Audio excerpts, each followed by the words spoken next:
रायपुर से खबर आ रही है, जहां छत्तीसगढ़ विधानसभा में धान खरीदी पर हंगामा हुआ। प्रश्नकाल में धान खरीदी का मुद्दा उठा। कांग्रेस के विधायक लखीश्वर बघेल ने सवाल पूछा है और बस्तर क्षेत्र में धान खरीदी की जानकारी मांगी है। विपक्ष ने सरकार पर धान नहीं खरीदने का आरोप भी लगाया है। नारेबाजी करते हुए सदन से विपक्ष ने वॉकआउट किया है। ये तस्वीरें आपको हम दिखा रहे हैं, छत्तीसगढ़ विधानसभा की सदन के अंदर की तस्वीरें हैं। धान खरीदी का मुद्दा प्रश्नकाल में उठाया गया है। कांग्रेस के विधायक लखीश्वर बघेल ने सवाल पूछा है और आरोप लगाया कि सही ढंग से धान खरीदी नहीं की गई है। बस्तर क्षेत्र में धान खरीदी की जानकारी मांगी है लखीश्वर बघेल ने और सरकार पर सही तरह से धान खरीदी न करने का आरोप भी लगाया गया है। विपक्ष ने वॉकआउट कर दिया है, ये भी बताया जा रहा है।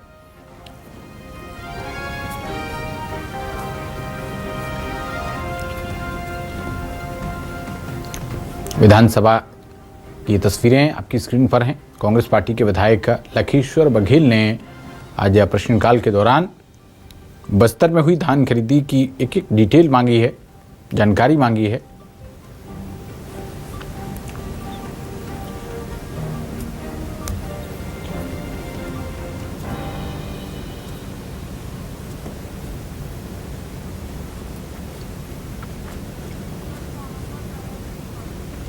और ज्यादा जानकारी के साथ हमारे राजनीतिक संपादक वैभव शिव पांडे जुड़ गए हैं। वैभव, बताया जा रहा है कांग्रेस ने वॉकआउट कर दिया है, जानकारी मांगी थी, आरोप लगाया कि धान खरीदी सही ढंग से नहीं की गई, तो जानकारी के लिए तो फिर रुकना पड़ेगा ना, वॉकआउट से कैसे काम चलेगा? देखिए, ये दरअसल ये पूरा मामला बस्तर में धान खरीदी के विषय को लेकर था और इसमें कांग्रेस के विधायक लखीश्वर बघेल और कवासी लखमा इन दोनों ही विधायकों ने ये पूछा कि बस्तर में कितने किसानों से धान की खरीदी हुई, क्या उसमें ऋणदायी किसान है या अऋणदायी किसान है, वनाधिकार पट्टर वाले किसान है। इस तरह के विषय को उठाया गया और उसमें कांग्रेस की तरफ से सीधे तौर आरोप लगाया गया कि जो कर्ज लेकर के खेती कर रहे हैं किसान, उनकी जो है पूरे धान को नहीं खरीदा गया, आदिवासी किसानों का धान नहीं खरीदा गया। और इस मामले में जब खाद्य मंत्री दयालदास बघेल का जवाब आया तो उस जवाब से विपक्ष असंतुष्ट थे, लिहाजा उन्होंने कुछ देर के लिए वॉकआउट किया और वो सदन के बाहर चले गए नारेबाजी करते हुए।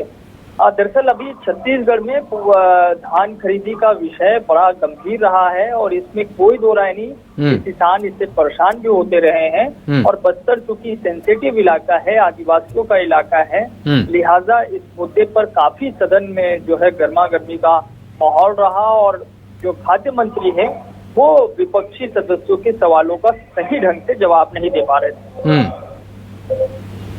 सही ढंग से जवाब नहीं दे पा रहे हैं, आप ये कह रहे हैं वैभव, तो फिर ऐसे में जनता का भरोसा सत्ता पक्ष पर कैसे कायम रह पाएगा? बीजेपी क्या इसके लिए रणनीति बनाएगी अब?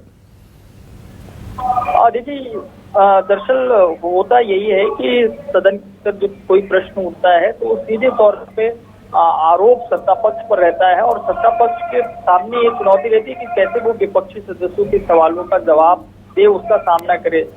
फिलहाल आसंदी की तरफ से ये कहा गया कि जो भी परेशानी है उसको दूर किया जाए और खाद्य मंत्री ने अंत में फिर ये कहा कि अगर कहीं कोई दिक्कत है तो उसे दिखवाया जाएगा, लेकिन उन्होंने इस बात से सीधे तौर पे इनकार कर दिया कि जो किसान का जो धान है उनको किसानों का धान पूरा खरीदा गया। जो भी खरीदी केंद्र में किसान धान बेचने गए थे उनका धान खरीदा गया है। इसलिए जो आरोप विपक्ष की तरफ से लगाए जा रहे हैं वो आरोप बेबुनियाद हैं, झूठे हैं, ऐसा कुछ भी नहीं है, जैसी बातें कही जा रही है। लेकिन विपक्षी सदस्य अपनी बातों पर अड़िग रहे और यही वजह है कि सदन के भीतर इसे लेकर के हंगामा भी होता रहा। चलिए, आप इस पूरे मामले पर नजर बनाए रखिएगा। वैभव, बहुत शुक्रिया आपका इस अहम जानकारी के लिए।